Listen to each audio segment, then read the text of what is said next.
सभी भाइयों को सादर नमस्कार।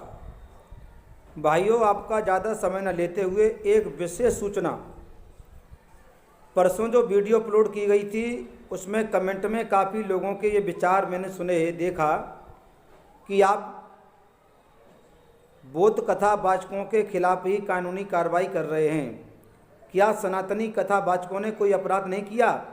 तो उन भाइयों के कमेंट के आधार पर मैं बताना चाहता हूँ, जनहित स्वाभिमान संगठन किसी विशेष धर्म संप्रदाय से ताल्लुक नहीं रखता। ये एक सामाजिक संगठन है, देश का हर नागरिक संगठन से जुड़ा हुआ है, चाहे वो किसी संप्रदाय का हो, किसी धर्म का हो। जिन लोगों ने अपराध किया है, चाहे वो सनातनी कथावाचक हों, चाहे बुद्ध कथावाचक हों, सबके खिलाफ CDR बना करके FIR दर्ज करवाई जा रही है।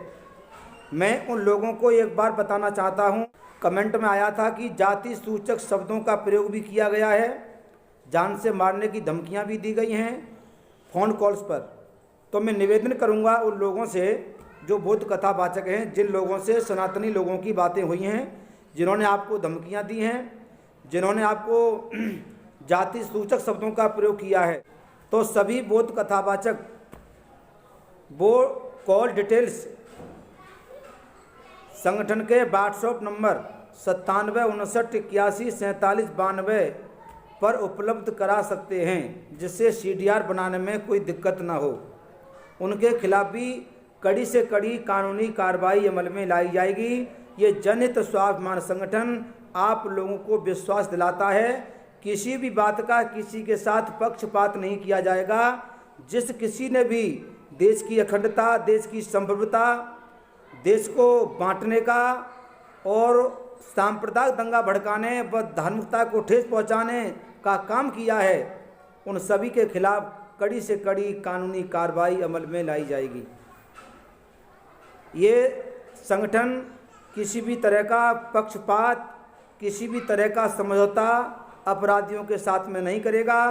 तो मैं निवेदन करना चाहता हूं सभी बौद्ध कथावाचकों से, जो बुद्धिजीवी हैं, प्रतिष्ठित पदों पर बैठे हैं, बस सभी सनातनी कथावाचकों से, बस सभी सनातनी भाइयों से जो बुद्धिजीवी हैं, वो समझ रहे हैं कि ये जाति विशेष वाली बातें, धार्मिकता को ठेस पहुंचाने वाली बातें, ये देश की अखंडता, संप्रभुता को बनाए रखने में कामयाब नहीं हैं।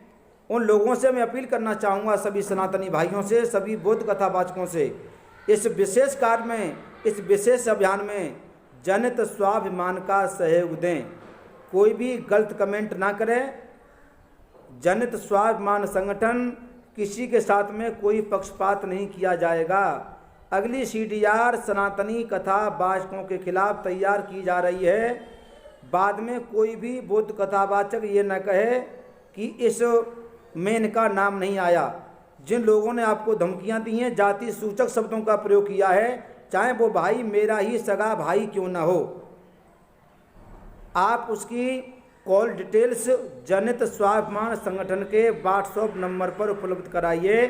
कड़ी से कड़ी कानूनी कार्रवाई उसी धारा के तहत जो अपराध सिद्ध होता है दर्ज करवाया जाएगा। केवल आप लोगों का सहयोग चाहिए इस कार्य में आगे बढ़ने के लिए।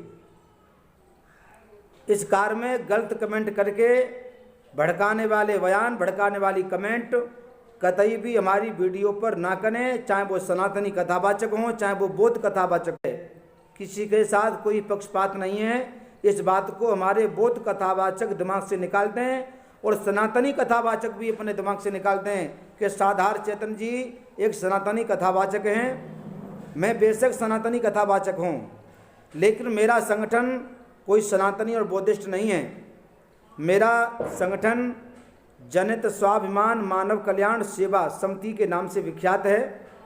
यहाँ पर किसी के साथ में कोई भी भेदभाव, कोई पक्षपात नहीं किया जाएगा। सनातनी कथावाचकों के खिलाफ भी कानूनी कार्रवाई की जाएगी। जिनके कुछ नाम मैं आपको बता रहा हूँ, और जिनके नाम ना आए हों तो सभी बौद्ध कथावाचक उनके नाम भी उपलब्ध कराएं। रंजीत चेतन, राजीव शास्त्री, मनोज शास्त्री, आदेश शास्त्री, देवेंद्र चेतन, संजीव कुमार शास्त्री, जगपाल शास्त्री, ब्रजवीर शास्त्री, मुकेश शास्त्री, आदेश शास्त्री, अनिल शास्त्री व कई कथावाचक व कथावाचिकाएँ इसमें सम्मिलित हैं, जिन्होंने सांप्रदायिक दंगा भड़काने का काम किया है, कानून का उल्लंघन किया है। उनके खिलाफ भी CDR बना करके तैयार की जा रही है। जल्द ही जल्द 21 तारीख के बाद, क्योंकि जो 17 तारीख का जो समय दिया गया था अपनी अपनी वीडियो हटवाने के लिए, तो कुछ सनातनी कथावाचकों, सनातनी लोगों से व बुद्ध कथावाचकों व बुद्ध कथावाचकों से संबंधित, बौद्ध धर्म से संबंधित लोगों से मेरी फ़ोन पर बात हुई, जिसमें 17 तारीख का टाइम बढ़ा करके 21 तारीख कर दिया गया है। और सनातनी कथावाचक इस चक्कर में ना रहें कि हमारे खिलाफ कोई कानूनी कार्रवाई अमल में नहीं लाई जाएगी। कड़ी से कड़ी कानूनी कार्रवाई अमल में लाई जाएगी। अगर तुमने किसी को जाति सूचक शब्दों का प्रयोग करके बोला है, उसी संविधान के अनुसार, उसी प्रणाली के अंतर्गत FIR दर्ज करवाई जाएगी। कोई भी कैसा भी समझौता नहीं किया जाएगा। इसलिए फिर से निवेदन करना चाहता हूं, अभी केवल जयदेव के खिलाफ FIR दर्ज हुई है। अगर बुद्ध कथावाचकों व सनातनी कथावाचकों का जनित स्वाभिमान संगठन के साथ में समझौता होता है तो किसी के खिलाफ कोई कार्रवाई नहीं की जाएगी, और जिसके खिलाफ कार्रवाई कर दी गई है उसका मुकदमा वापस लिया जाएगा।